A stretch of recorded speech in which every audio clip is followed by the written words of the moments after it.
خب ورزشگاه شهرداری و بازی فوتسال یکی از هواداران عزیز، خودتون رو معرفی کنید. بسم الله الرحمن الرحیم. امید شهریاری محمدی هستم. بله. من چند ساله که ورزشگاه خودم بودم، ولی از زمانی که آقای جهادی از رئیس تربیت بدنی ناین رفت دیگه ورزش ناین افت کرد.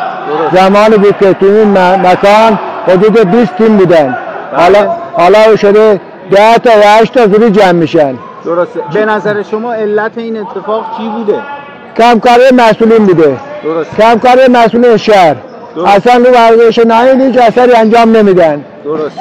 جوونا را ول کردن، اصلا به اعتنای به جوونا ندارن هیچ کدومشون که به درد دل جوونا برسن. هر کی میره که مثلا این جوونا را بیاره که اینجور جمع شن دیگه نیست. درسته. پیشنهاد شما چیه که اتفاق بهتر و یه آینده بهتر برای جوانای عزیز این شهر اتفاق بیفته؟ پیشنهاد من اینه که از مسئولین شهر خواهش میکنم که ورزش ناین را رعایت کنن، چون این جوونا گناه هستن، هیچ امکاناتی ندارن.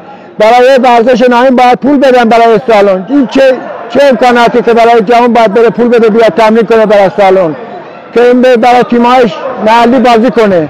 اصلا هیچ امکاناتی نداره. درست. خیلی متشکرم. بله، خداحافظ.